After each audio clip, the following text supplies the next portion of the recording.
Check, check. 1, 2, 1, 2. Okay.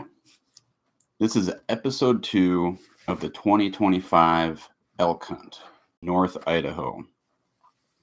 Just a recap. So, this is in the same location I was in last year, hunting by myself, other than my dad being in camp and helping out with setting up camp and everything. So, I am picking up on day 6. I covered the recap all the way up to day 5 on the last one on part 1. So, go check that out if you haven't seen that yet. Basically, I am recapping the details day to day, the nitty gritty of my elk hunt. I'm a third year of archery elk hunting, so somewhat of an amateur, I would say. Actually, I would say very much of an amateur, but I think I've learned a lot. I had success last year.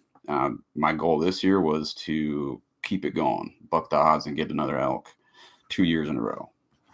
So, and later on, towards the end of this, I'm going to recap my stats for the season, my strengths, my weaknesses that I figured out, and lessons that I learned. So starting out on day 6, this was an incredible day. I went back to the same trailhead. I hiked up along this ridge into the area where I bumped some, what I think were cows 2 days prior, but I couldn't get on them the day before down on the bottom end. I had to get on a different bull, which I called in and didn't get a chance on him on day 5. So now I was going back in. I was throwing out some locator bugles. Didn't get anything from that drainage on the other side, but I did start getting some bugles back from this side of the drainage where I first located that bull a couple days before and had some cows in the same area. So I went quiet after I got his locator bugles. I went quiet and I moved in on his bedroom and tried to move in as quickly as possible and as quiet as possible. My whole goal was to get some locator bugles out there, find out where they're at, maybe send out one more to really pinpoint, and then get in as close as possible. Definitely less than 100 yards, if less than that, before I started making any other sound. Ideally, my strategy is to move in while they're bugling without me having to make a sound, but not always the case. So I got in on them within probably 60 yards or even less, and we started making a little bit of exchanges, again trying to bugle and then move up further, and I was getting in pretty close. I could hear him moving around, saw him coming up around behind the brush, and saw his legs, saw his body coming up around, and I was trying to move up as quietly as possible up towards him because I was a little bit below him on this level, but there's a lot of brush, so I couldn't really get up much further because there was brush right here, so I had to come all the way down this and then back around and then up again. Otherwise, I wanted to get on his level and come over. But North Idaho, where it's super thick, it's like I needed to emphasize being quiet more than being on his level. The wind was good as well, so it worked out. So, and I wasn't quite, he was over here, I was down here. I was going to work my way up to his level, and then boom, that was my plan. So I kept moving up as quickly as possible. We were located, and I was trying to be like a cow and imitating a cow in the area, and then also imitating a bull and slowly ramping it up. And I could tell he was coming in close and close, and I got up closer again. And this was probably over the course of an hour or so. And finally I got up, and I'd hear him moving around a little bit here and there. And I was moving real slow, but trying to be quick. Or I should say real quiet, but I was trying to be quick. And there were times where I'd drop my pack for a little bit to move up quicker. And I eventually got to this point behind this mound, and I ended up grabbing my pack again, kept it with me, put it back on. And then I brought the pack because I just didn't know where I was going to get with him. So I eventually kept my pack on, moved up, figured out like that was my spot right there. I was going to try to make a move from that spot. He was getting aggressive. I was going to move up. So I marked my location on it, put my pack right there. I was behind this mound. And man, it's crazy after you're having a pack for a week straight, hiking around, trying to be quiet and everything. Once you take that thing off, man, you feel free. Felt just so mobile. And I practiced to do everything with my pack on. So I practice making the shot and being prepared to make it happen with the pack on. So once I had it off, it felt amazing. Anyways, dropped the pack right there, marked it on Onyx, and exchanged a little bit more with him. Finally, like I could hear him getting up closer, but I wasn't sure how close or where he was at. And finally I peeked up over the mound, just really slow, just reached up. Hat was above it, and all of a sudden I could see just a little bit above the mound, and he was staring at me. He's just like, boom, antlers up. So he was a 6 point, staring straight at me. And for a split second, I saw him. I was like, oh, shit. Went down. I was so surprised. Like, I did not realize, like, 'cause he was really quiet, so I didn't realize he was that close, and he was right there. I thought he would have been up there behind the brush still a little bit, or just barely out of the brush. So I came back down. I quickly figured out, like, what's my game plan here? What should I do? I was knocked up already. I was ready to go, and I really wanted to get him to walk around the mound right here. So I'd have it probably wouldn't be broadside shot because he knew where I was at. But so I tried to get in a good position where I could draw back from one knee or sitting. Figured, got comfortable, waited a few seconds, and then I didn't hear anything. I stayed quiet. I didn't call at all. And I tried looking over to the left, make sure he wasn't going to sneak around to my backside. And what I was thinking to do at the time, but didn't do it, was backing up and standing up to where I was still covered by the mound as I moved back.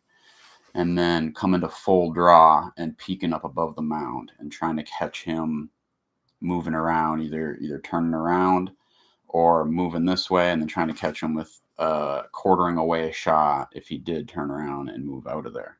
But I didn't hear him move at all. So I didn't, and I'd heard people, this is kind of going through my mind. I'd heard people, and I think it was Remy Warren, I was listening to his podcast where he said like they kind of got pinned down by a bull, or they saw him moving and he was literally just staring at them. The bull was staring at them for like 15 minutes straight, or maybe even longer. So that was going through my mind. I was like, he's probably still, like, he saw me probably pick my head up above, or just saw something move. Maybe he didn't know what it was. And he was looking for a cow or a bull. And it was a big mound, but it was not huge. Like he knew he should have saw something. So I bet he knew things weren't right. But I was thinking maybe he's still just locked in and staring. Well, eventually I got up around and looked, and he was gone. He wasn't there. So he must have snuck off real quietly and real quickly and went back up in the brush. So in hindsight, yeah, I wish I would have taken the risk and backed up and stood up and got ready to come to full draw right away to try to catch him. But hindsight's 20/20. So I can always look back at the things that I should have done, but you never know in the moment what the best decision is, because so many things can happen. So, but he was still up in there. He's still in the area. I threw out some more aggressive calls here and there. I wasn't calling frequently, but kind of at the same cadence that he was, and he was still calling as well. And he came back in around again, and he was smart. He wasn't coming. I could see him walking. I could see his legs, but he wasn't coming through the brush where I could fully see him. I could hardly even see his antlers or head or anything. And then I was moving up closer that way, and then he'd back out again, and then called a little bit back to him, and then he came back around further and down, and then I tried getting down on him there as well, and he wasn't coming through the brush. And from that point, he backed He backed up, retraced his steps all the way back up into the brush, into where he was hanging out earlier in the day. And at that point, that was pretty much it. He wasn't answering calls anymore. I think he kind of figured out the program. He knew what was going on. So at that time, I decided to back out, and I can't remember if the wind was getting bad or not. But it was past noon. It was probably 1 o'clock, 2 o'clock at that point after everything was said and done. So I decided to back out and see if I could find that other bull again in the other drainage. And now that I'm recounting this, I do remember that bull did bugle a little bit in the morning. He threw a 1 locator bugle, but I decided not to mess with him again because I tried calling him the night before, and I knew that this other bull, I knew that he was there. I decided just to go for him instead of the one on the other side. For whatever reason, I can't remember my thinking now at this point. But so I was like, okay, he's already tried coming in 3 different times, had some good exchanges with him. I'm going to go up. I'm going to try to get on this other bull. So I hiked up that ridge, tried to stay quiet, got back down again. And this is about 3 o'clock, 3 to 4 o'clock now at this point. Got in on him. I could hear him. Now this time it was the same area as the night before where I called him in at, but I came in just a little bit above, and I made no noise this time as I moved up onto the ridge. And I could hear him moving around in the bottom of that drainage because it wasn't huge as I was getting close to the trees. And there's wallows. I'm assuming wallows. I didn't actually see them, but there's water in the bottom of this little drainage. I'm assuming wallows because I could hear him walking around. I could hear him wallowing in there. So I moved in real quiet past one point of a little opening area and just took my time. Whenever I'd hear him moving, I would move up. Or I know at one point I heard a plane going by up above, and I moved up a bunch at that point. And then I got up to this tiny little tree line before there was another big opening up there. And at that point, I took my pack off. I got ready. And what my thought process was to get past the hang up with this bull, like what happened yesterday and what happened this morning, was I tried to angle it behind me and bugled just a small little locator bugle, but I sent it back the other way. And my thought process to beat that hang up was to make it sound like I was back in this one with these trees still separating me, but really I was right here able to make a shot into this little open area right here. And then I was ready to kind of move up real quickly as I heard him moving. So he bugled back. Then I sounded like a cow, threw another cow call out there. And then I threw an aggressive bull sound, just a little bit more aggressive than him. And I could hear him coming in. He was I could tell he was real curious. And we went back and forth for a little bit. And then I moved up under those trees and behind this tree. So then in that opening, we exchanged a little bit more. And he was coming up, but he would not break that tree line. And I could tell he was kind of meandering around in there a little bit. So at that point, I was like, crap, I don't think he's hanging up. He's not going to come. So I tried to be a little bit more aggressive. And then when I could tell he was kind of not really making any more moves up, I kind of went aggressive and went quiet. And whenever he was moving or I could hear something, I was moving up to that next tree line. But at that point, he was already turned around and he was moving out. And it was close. He was within 30 yards again this time, if not closer. But again, he had me figured out, or he just didn't see what he liked. And I think at this point, yesterday would have been a good chance, or the day before, day 5. This day on day 6 with that bull, if I had a caller with me, I think that would have been game over. It was behind me because he could have pulled that. He was coming in and he was curious. He could have pulled him right past me. And then with this bull, he was a little bit more, I think, could have gotten him into either of those two openings if I had someone way back. So I need to get better at figuring out how to get him past those hang-up periods as a solo caller. Ideally, what I would like is if they're bugling themselves nonstop or there's two different bulls and I can move in and not make a peep, but that's not always going to happen. So this is something that I learned a lot about trying to call these bulls in on this day, and multiple reps in one day was great. So yeah, that's something I need to figure out is how to get past those hang up periods and figure out where the best spot to set up is. Also, I could probably work on my calling a little bit and my calling sequence. I think that's one thing I need to break down and have in the back of my pocket is a couple different calling sequences for different situations and perfect them to where they're as realistic as they need to be. So that was day 6. It got close to dark with that elk before he turned around and took off. Looking back on the season, I wish I was a little more aggressive in those last half hour, but I feel like he already had me pinned. He knew what was going on. So like maybe I should have just kept on trying to just move in on him as quietly as possible, but I'm not confident that I could have made anything happen, but you never know. That last half hour of light is when they come out, and that's when a lot of people get their shots.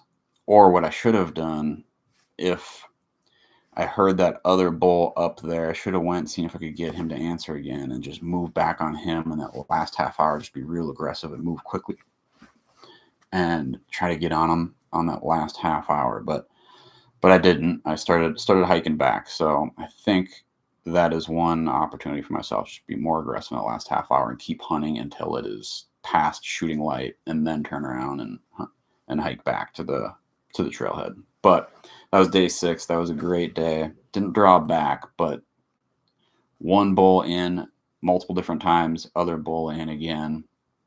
So that was a lot of fun. Learned a lot. Day 7, I moved in on that first bull. Well, really, I moved in on that ridge, threw out a couple locator bugles. Actually, let me think about that. How did I move in? I should do these recaps right away, right after I get done hunting, instead of a few weeks later, a month later. So I moved in up there. I think I did throw out 1 to 2 locator bugles just to see who was around. Nothing. Didn't hear anything from the second bull down. Didn't hear anything from the other bull up there. And then I made at that point, I was like, I'm just going to go real low and still hunt and quiet, and I'm not going to call anymore. And that's basically the way I worked today. I worked down into the water in the bottom of that drainage, that first bull from the day before. And I kind of still hunted and actually hung out by that water for a couple hours and just waited him out, tried to see if I was going to hear anything without making any more sounds myself.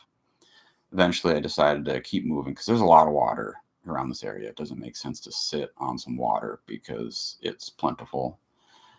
And I was kind of had that in my mind of building up a brush blind and just hanging out and just waiting there for days. But then I was like, yeah, there's so many other spots. They're not going to come back to that spot, most likely, when there's so many other drainages in the area, and that's not my style of hunting. I would not have fun doing that. I would rather just keep hiking and trying to call and stalk in, or listen and stalk in. So I found some other game trails on the ridge. I hadn't been on this ridge at all yet. Worked my way up, worked my way down. Some old sign, nothing new. Came back down into the bottom of that drainage. Not really the bottom, but the bottom half.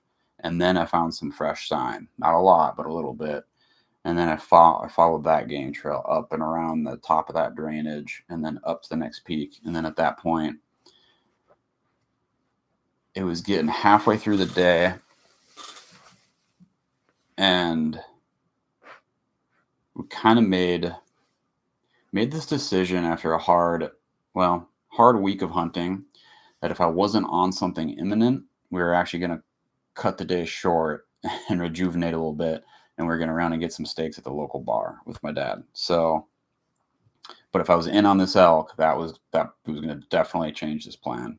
So I was at that point where I was like, well, I'm just going to try to cover as much ground as I can in the next few hours and try to get in on something and either get on something to locate something or not. And then I'll hike out a little early in the evening and get some steaks and hang out and then restart for the next half or next 6 days of the hunt, 5 days of the hunt.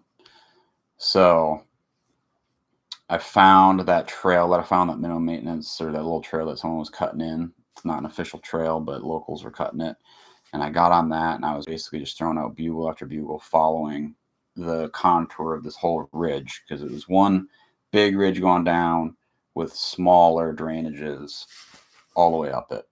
And I was bugling a little bit more, not aggressively, but consistently, not trying to overdo it. But every time I would get up to another hip, I would throw it a bugle, wait a while, and then I would move on to the next one, throw it a bugle, wait a while. And eventually I got to the last one where I'd been on.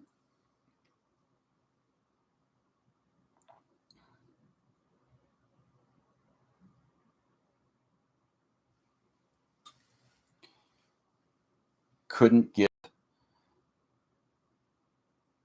so I threw that bugle out and I was less than 60 yards from him. Man, how was this day? Yeah, so I was getting in on him. I threw that bugle. He answered, and he answered like real aggressively, like right off the bat, right when I got done with the bugle. And I was like, oh shit, like he was right there. He was less than 60 yards. I could hear him moving around, so I moved up a little bit, real quietly. I bugled again, and then I could see him, and he was walking up, and this was kind of sparse and opening, and he walked up and around, and he was getting out of there. He heard me bugle. I was less than 60 yards. He didn't know what I was. I think he thought I was a bull, and he just didn't want to mess around. And tried calling him again, tried stopping him, and then he was just going up and around. And so I got in on his trail, and I just went quickly, went aggressively, and kept following up and kept getting it up in on him. And finally I got to the point where I was up in there, and I could tell after I followed him for probably a half an hour, and I bumped him a couple times, not really a full bump, but I could hear him moving. He would keep moving because I was going fast. And then finally I got to a point where I was like, okay, I know where he's at right now. I'm going to leave him for the next morning because he either took way off and I couldn't get on him anymore, and I lost, well, at that point I did lose his tracks, but I knew the area he was in. And at that point I was like, all right, I don't think it's worth going in on this bull right now. I think he's pretty far away. I think he took off and he beelined it out of there. So I kind of made the decision, instead of just keep getting in on him and keep bumping him, to back out.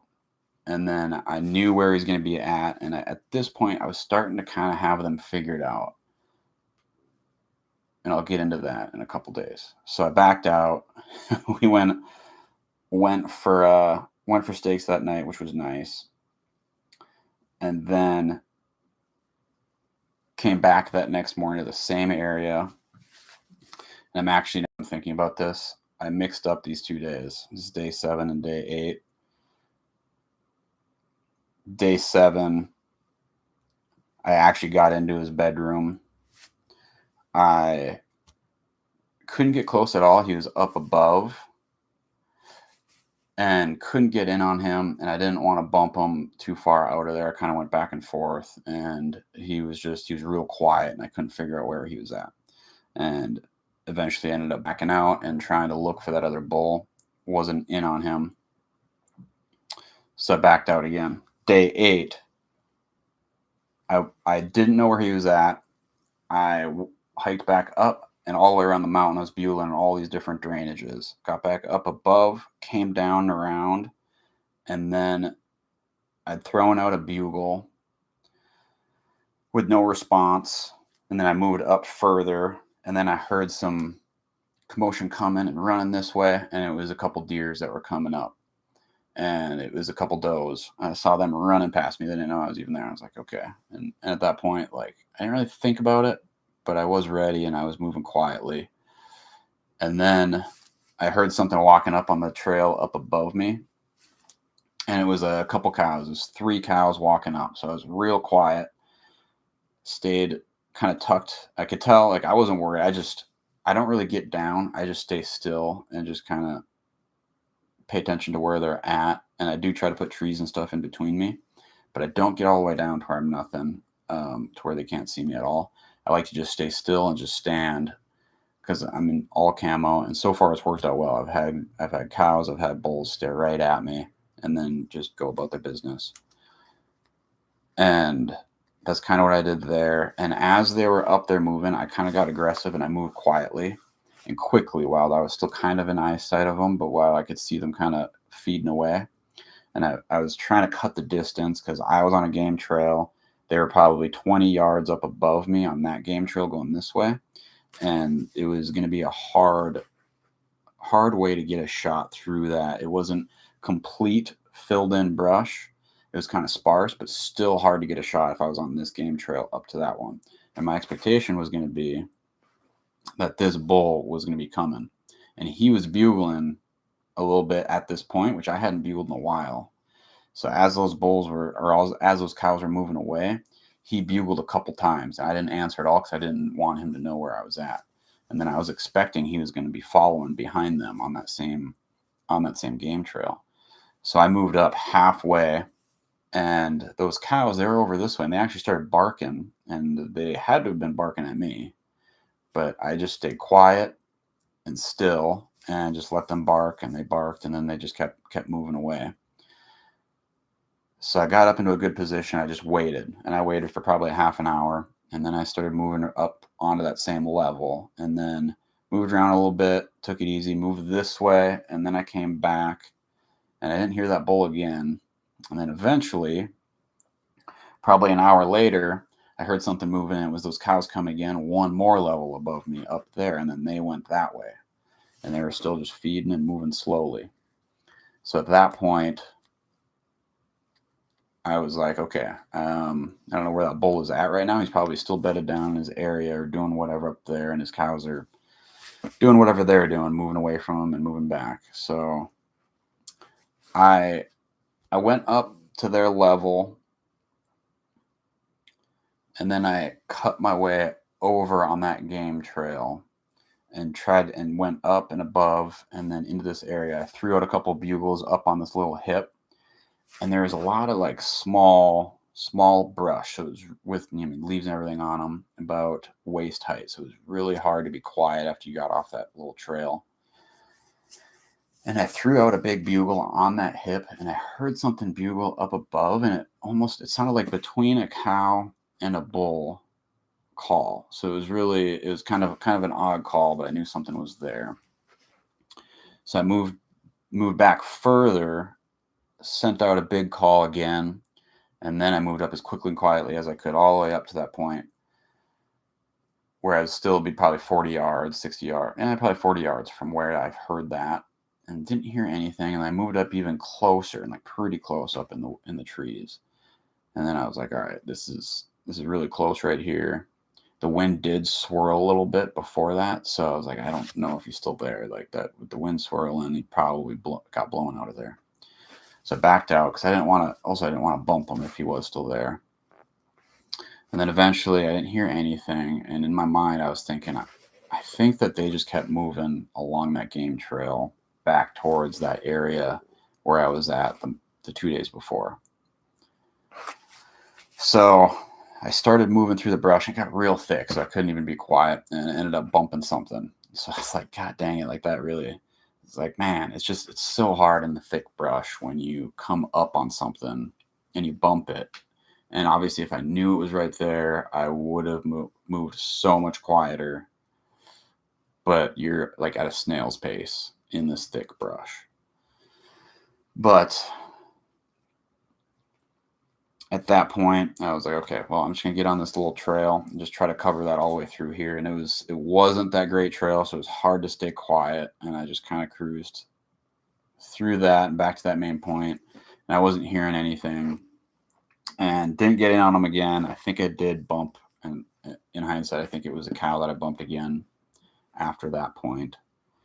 And then I worked my way back up to the ridge, and by that point, it was evening and got out of there. So that was that evening, and that was actually day 9. So I'm kind of mixed up the day 7, day 8 before that. And that was day 9 after I got in on him. And at that point, I kind of realized, and really that day before, I was starting to figure out where they're at, because I would leave them in the evening, and I would think that they went all this way to this different area. So that would be where I would go check it out. But then when I would eventually get in on them that next like late morning to even evening, they're right back in that same spot where I'd bumped them or I'd last been on them. So it seems like they might like leave or go a different direction, and then they would either circle back and they would stay in that same area. And that's pretty much what they did this whole week. And before that day, that's kind of how I got in on them, was sneaking up and getting in.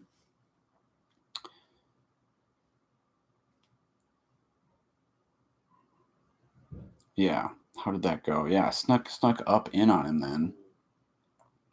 On that next day, I figured out that this ridge went all the way down and it dropped down. So I just cut all my time that next morning in half. I went up that bottom, hiked up, and then I snuck into where they were at. Ended up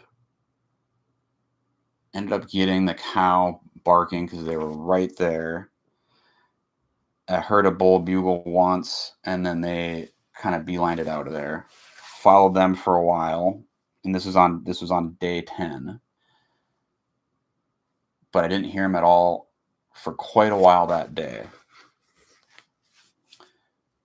Finally, after moving quiet, and I was trying to track, like I was dialed in on following their tracks on that day, on day 10.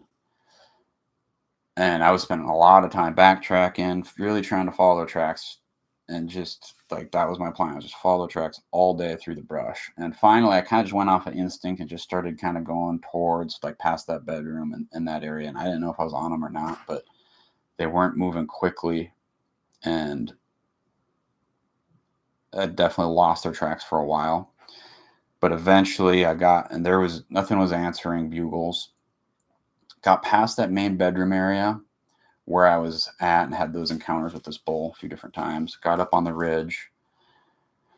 I think I threw out a bugle, didn't answer. I was kind of hiking a little bit there, trying to figure out what my game plan was going to be. And I was going to go past that drainage where that other bull was at and up onto that next one.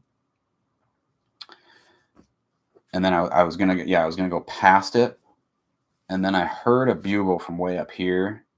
Real faint bugle, and it actually sounded like I could only hear it bugle for half the time. And what I think is he was kind of going up the ridge and then disappeared, like maybe as he was bugling. I'm not sure, but so I was like, okay, I think I know where he's at. I think I know where I heard that from. Tried throwing out another bugle after that, but got nothing from him again. Went up and around on that small trail, and then I went, and I thought he was further off. So I didn't think he was on this middle ridge. I went to that next ridge, which I found had a trail on it as well, and went all the way down that way. Got to the end. I was really taking my time. There's some sign here and there, but nothing super fresh. It was getting close to dark, and I could have kept going down and then hiked down the bottom that connects all those ridges through and out. But I decided to come back out and then go down that middle ridge. So I came back out, I went down, and this was getting close to dark. This was probably 5:30 or so. And I was hiking down, and I was kind of in my head and I was thinking about my game plan for the next day. Like, where was I going to go? And this was kind of my downfall. I think I'm usually pretty good at staying present, staying in the moment, trying to pay attention to what's around me, and moving quietly and with intention.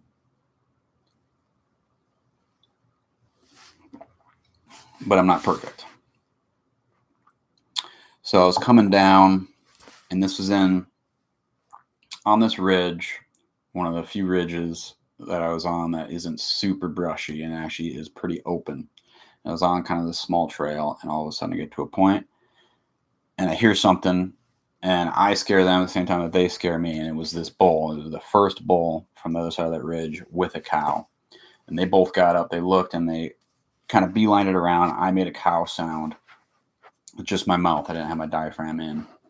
And he kind of turned around, he came around. He was coming up this way. I came to full draw, but I didn't have an opening. Honestly, shouldn't have even came to full draw right there. And I let down, and he didn't take off. He was kind of looking at me through the brush, but it was pretty thick. I put my diaphragm in my mouth, made an actual little cow sound. And I could tell then he was real interested. And he started moving diagonal this way, kind of towards me and kind of broadside to me. And there's a pine tree right here. So I was backing up. I got to this point. Pine tree was about 20 yards away from me, clearly open. And he stepped out, or was close to stepping out. I came to full draw on him. And he was turned looking right at me, looking this way. And his shoulder was almost all the way out. He was stepped shoulder forward, looking at me. I had my pin right on his shoulder, right on the front of his shoulder. Pine tree was right there, blocking the back of it, blocking the crease. And I was just waiting. In my mind, I was like, just one more step. Not even, just half a step. And then it was game over. I don't remember where I was at in my shot process. I don't remember if I had my finger on the trigger. But it was right there, and I was ready to execute the shot. And he twirled around and took off. And I was like, God dang it. And I called him a little bit more. He stopped, and I started moving. And then at that time, the cow started barking just nonstop. She was barking. And what I was doing was barking back and then turning that. Yeah, I was just barking back. I was barking back at her a bunch. And then I moved around this way, and they were both, and I was trying to get a clear shot at them on this way, and I couldn't get anything. And then I moved around this way again, and then I moved back over this way, and then finally they took off. And I wish I would have moved further down this way if I knew that's the direction they would have went, and then tried to stop them. And there was copse of trees. There was a big dip right there with some copse of trees, and then they're up kind of on, like, not really a ridge, but on that next little mound or ridge up top there. And that's where they took off. So I wish I would have worked my way down and then tried to stop them and probably would have been a long shot and through there, but didn't happen. The biggest thing is I wish I would have been paying attention and known that they were there, because it would have been game over. If they were feeding and I realized they were there, I could have definitely worked in on them quietly and get a good shot on him. Who knows? It's archery elk hunting, so who knows what would have happened, but pretty dang confident that I would have made it happen if I wouldn't have bumped them and I knew that they were there. So that's the big lesson I learned right there. Afterwards, I was, for the next few days, I was in my head second guessing myself if I should have tried to take that shot and angle it right on that tree and sneak by that shoulder, hopefully into the crease. But ultimately, I think I made the right decision. I don't want to hit something right in the shoulder and wound it. I'd rather not get something than wound something. So, and who knows what would have happened? Maybe I would have hit just a little bit to the right and hit a little bit of that branch, and then who knows what would have happened. Maybe it would have went straight but just lost a lot of power. It probably would have got deflected and wounded in an even worse of a spot. So I think I made the right decision. And when I talked to someone at that trailhead a couple days later, I think that solidified my decision after we chatted about it, that like wait for that perfect shot rather than trying to force a shot. So, but I wish I would have maybe tried to make one more small cow sound to try to pique his interest when I was at full draw, to maybe he would have taken one more step out, and then that would have been game over. But you never know. There's, like I said, hindsight's 2020. There's so many other things I could think about doing differently. But I think the main one is I just need to be more cognizant and on my A game at all times, and not letting my mind wander and focusing on the hunt at the moment rather than planning my next morning already in the evening. So that was day 10. I was, I wasn't really let down. I was pumped. In my mind, I was like, this is still going to happen. This is just making the story sweeter. It's going to be even better once I close this and get this bull on the ground. So obviously I went back to that same area. They went down this way, and there was that one more ridge next over, which I'd worked down the trail. So right away in the morning, I got out there early, and I went up that next trail over and worked my way up. And there was really fresh sign going in there. So I kind of worked my way around, looked for fresh tracks, and I stayed on that trail. And my chance was basically I'm just going to still hunt, and I didn't call at all, and just hope that I can come across them while I was on that trail being real quiet, and hopefully come across them again, instead of trying to follow their tracks into thick brush where I'm just going to bump them and it's going to do no good. I basically did that all morning, back and forth. I went up, I came back, I went down, I came around, and then I think I bumped them when I got on that cliff down towards the bottom of the draw. And I was just kind of working my way in to see if I could see anything in there, because that was the other side of the draw from where they went down the night before, and heard something get bumped and go over that way. So then I worked down and around up this way, because I thought they went down and went up, and I went up that draw a little bit, looking around, being real quiet and slow. Then I came back down and around, and then I came down, dropped the pack, and I waited in there, and I really just kind of slowly worked my way in and out and around, but didn't see anything, didn't hear anything. So I didn't know where they went. And then I eventually went back around and hiked back up on that other side and went all the way back up again, and I just didn't hear anything on that other ridge. I don't know where they went. So that was day 11. Didn't get in on them that day. And at that point, I decided, I was like, I've been hunting this same elk for, since day 6, and it was day 11. So that was 5 days straight. Really, it was a couple days before that. So it was like a week that I was on that bull. So I was going to leave them on day 12. And this was 2 days left of the hunt. And I made the decision I was going to go try to find some other elk at this point. I think that they kind of had me figured out, and they were super keyed in on being stalked for the last week. I know a big thing that I've kind of followed in my mind, and that I've heard other people say, is don't leave elk to find elk. But that was actually how I got that bull the year before, last year. Was I had two different bulls I was kind of in on for a few days that seemed like they had me figured out, and I couldn't get in on them. And then I ended up sealing the deal and making it happen on that other bull the next night, and then that morning stalked in on them and made it happen. So I was like, well, I'm just going to leave this one, and I'm going to go try to find something else, and be with a lot of different spots.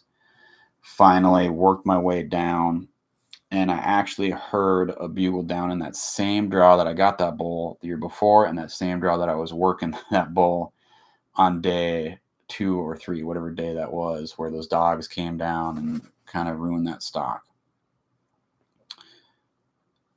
So I heard that bugle down in there, and I drove down, and I was up on top of the ridge, drove down to the bottom, worked my way in, and there was a ton of sign in there, and really fresh green stuff in there. And I heard something bugle one more time, and it sounded like it was way up on the top of this ridge where I hadn't been before. So I ended up following this other kind of little trail that someone cut it out, which I never realized was there up on top. And I went up there, followed that kind of back and forth a little bit. And then I found this fresh tracks and followed it straight up and then to the top. And it was really thick up here. Eventually got up in there and I just didn't know where to go and kind of lost the tracks. And finally, this was pretty close to dark. This was probably an hour before dark at this point. And then I heard that bugle again down in the bottom of the drainage. So sometimes it's hard. Like, I think I hear something up there, or maybe it was a different bull that bugled, and then this other bull is down still in that draw. Or when I was in the bottom, maybe he was moved. I don't know. It's just it's tough when you only have one bugle to go off of every half hour or every 3 hours, really. Yeah, probably every 3 hours or more. One bugle to go off of, and you kind of lose track of where it's at, or it sounds like it's coming from a different area.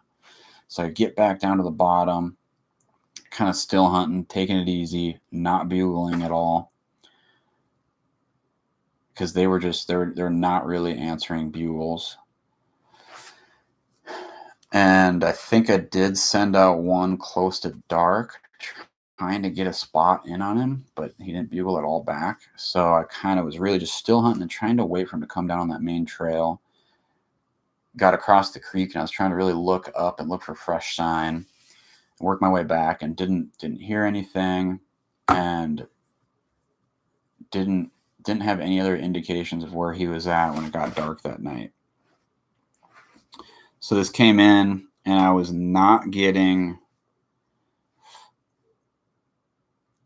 wasn't getting, not letting my mindset get bleak. I was staying positive, staying motivated, and I was going to hunt until the last light of the last day.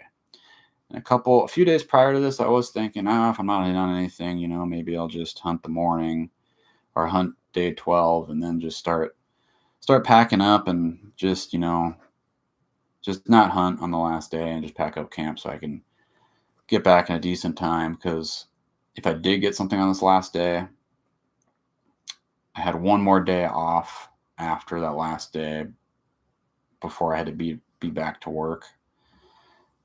But I was like, you know what? I'll just make it happen, and it'll be a long night. And I'm just going to hunt as hard as I can, and I'll figure it out. If I get something down, I'll take care of them, and I'll hike it out in the dark and get no sleep. Just sacrifice it and get the camp back and just get to work. Or worst case scenario, have to ask for an extra day off and beg for forgiveness rather than giving up early. But I had a cool boss where I think that wouldn't be an issue. But so I was hunting hard, and I'd made the decision I was going to go hard on the last day from the morning to the night, no matter what. And then on day 12, I could tell, and it was coming down hard. There was a storm coming in, and it was raining hard at the end of that day and all the way through the night and the next morning. But I got up and I got out of there, and it was a little bit later when I woke up and got going than normal, but I knew that it was coming down hard, so I wasn't as worried about being out there getting drenched, trying to hike out. And I was going to kind of wait it out a little bit and work my way in silently and just try to listen for anything. Well, in hindsight, I should have been out there at first light and ready to go, but I didn't, and is what it is. But I was driving out there, and it was light when I was getting close to it, and there was elk on the road. Bull that spun around, what I think was a bull, spun around and went down on the other side of the road, kind of where the big river is at, and kind of swampy area. The other cows went up the top. So I kept going. I swung around. I parked, and I got out and went down and tried to kind of follow where he was at down in that area. And no one really hunts up, at least that I know of. They don't look and hunt down in that area. I think that's kind of where they've been hanging out a little bit. Only like 100 yards off the road. Bedded down. I found a bunch of little beds down in there. So I think people are really hunting all these different drainages on the other side of their road, because everyone's covering those different drainages. But I don't know if people are really working their way through that tall grass next to that river and looking for the elk down in there. And I think they got pushed and they were there for the night, maybe the evening before, and maybe that was where I was hearing their bugles that night before, because it wasn't too far from that drainage I was in the night before. So didn't get in on them at all. Got out, got to the wheeler, and made a game plan where I decided to keep going down, and where those cows were at, they went up on top of this ridge. Went and parked in the spot where I'd seen people park before, but I don't think they could hike up the ridge this way, or there's another ridge that goes up this way. And since the elk went up here, and there's a ridge line that goes around, there's one more little tiny draw, and then up there is where they went. So I worked my way all the way up there in the rain that morning. Boots were soaked. I was getting pretty soaked. My outer layer was starting to soak through as I got all the way up there. Really steep, so I had to take my time. And I was, had an extra layer on, so sweating underneath. Got some video, some turkeys flying off. I'd never seen them glide for so long. Got up to the top there, threw out some locator bugles, but didn't hear anything. Wasn't on any sign. I really wanted to, if I wasn't so soaked, I would have probably stayed up there for the day, or at least like most of the day, and really tried to get in on them. Whether that's a good decision or not, that's probably what I would have done. And that's one thing I got to think about, is if it's got to know when to abandon a spot and back out and go to a different spot, or just keep hunting hard all day in that one area, which is what I tend to do. But usually I'm in on something when I do that. So I backed out, decided to go back to camp, which I never go back to camp. I usually stay out all day, throw on some fresh clothes, fresh boots, and then out. And I went back to the same drainage from the night before, and I worked in. And I didn't hear any bugles, but I could hear very, very fresh sign, like green, like more sign from what I saw the night before. So I knew that they were in that area and still in that drainage, and it looked like it was bull sign. So basically all evening I was working my way up that drainage, taking my time, working up further, and I didn't throw out any bugles until later on in the evening. I threw out a couple here and there just to see if I could get any answer or anything to get in on. I worked my way all the way up. It was getting close to dark, but the sign wasn't getting more. Like it feels like all the fresh sign was back. So I turned around and I kept coming back this way, and then I kind of waited it out. And then I actually heard something like close to where my wheeler was parked, but it didn't sound like a bull. It sounded like a calf or a cow. So I worked my way up and waited there until dark, and didn't hear anything, didn't see anything. So that was day 13. That was the end of the season for archery. So didn't get anything, but I put in as hard an effort as I could. So I had no regrets. I wasn't beat up on myself. I knew that my goal was to get something down. My goal was to get a branch antler down. And I almost had that happen a few different times, and full draw twice on the same bull. So it was close. But it is what it is. I hunted as hard as possible. I got through those mental valleys and rode it out and stayed motivated for the full 13 days. And I think that was probably a bigger win for myself, getting through this hunt in this year and staying motivated, not getting down on myself without being successful. I've actually been pretty lucky with all my success hunting. I've got 2 nice bulls down with a rifle before I started archery hunting. First year of archery hunting, I just could put in long weekends, so I didn't get anything. I should have probably had a spike. I kind of messed up that one, but I wasn't, I couldn't put in as much work or effort as I wanted to that season. So I wasn't, it just is what it is. I was learning the game. I'm still learning the game. Season 2 had a lot of, a decent amount of being in elk, and then I closed the deal on that bull. So I had success again. And then this year, I think it was almost a bigger learning curve for me to not be successful and get all those reps in, calling in with different bulls and by myself, and just more time in the field, and then not seal the deal, because now I'm definitely that much more motivated, even right after the hunt, for next year, and to learn and get things, learn myself and continue to perfect the craft of archery, being in shape. I know there's one thing, I was in the best shape I think I've ever been in for hunting. I think all the training paid off, which leads into some of the stats. But I think that's the biggest thing, is I went all out. I didn't get down on myself, and I'm even more motivated for the next season. So anyways, I think, so of the 13 days, I had 8 days where I consider in elk, so where I was under 100 yards. I might not have gotten too close in on them, but they were bugling, I was bugling, and I was getting in close, or I was trying to stock in on them. So 8 days out of 13 days, I think that's pretty dang good. I had 6, it depends on what you call an encounter, but I had 6 or 7 actual encounters where I was close to making it happen, or I bumped them, or like that bull came in 3 different times, not really counting that 3 different encounters. So I think that was good, for public land, North Idaho. I think that's a lot of encounters, especially for myself.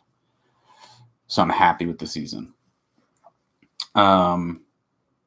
As far as miles, I put on, in 13 days, put on 90 miles and put on 24,000 feet of gain.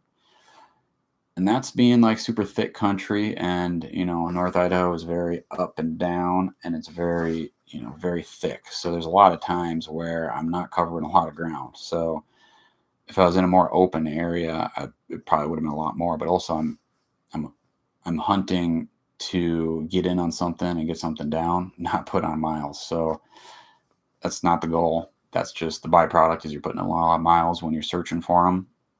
Because there's days where I did do a lot of still hunting in a small area where I wasn't putting in a lot of miles, and I still put in a decent amount of elevation gain in a day, because you're going up and down, but not a ton. So that averaged out to 7 miles a day and 1,800 feet of gain. There's one day where didn't put in a ton of miles. I think I only was like 3 miles or something like that. And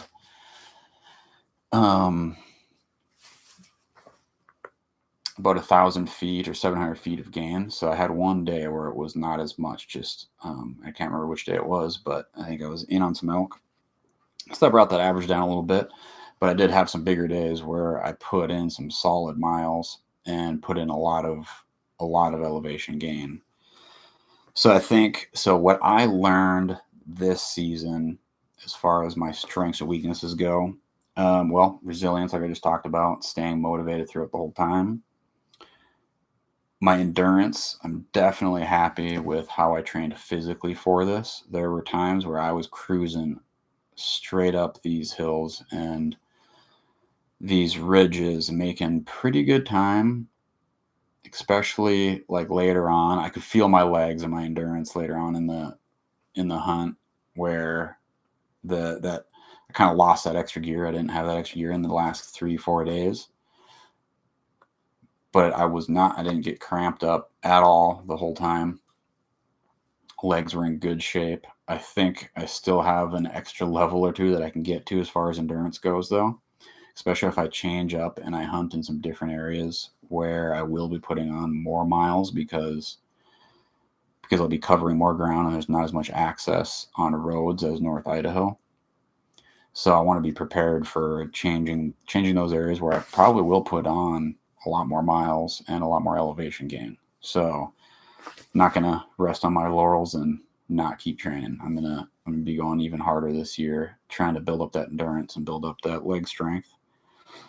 Weaknesses: cow and calf calling. While I was doing a lot of it, I don't know how realistic I am, and I need to listen to some cow and calf actual calling and dial that in to make sure I'm making somewhat of a realistic sound. I don't think it's bad, but I don't think it's ideal. I think I'm good at aggressive bugling and locating, but I need to get some more emotion like in that range, and I need to get a good calling sequence in. While ideally I'd like to spot and stalk and not really worry about calling a lot. I think calling is really fun and it's cool and it really gets your heart going.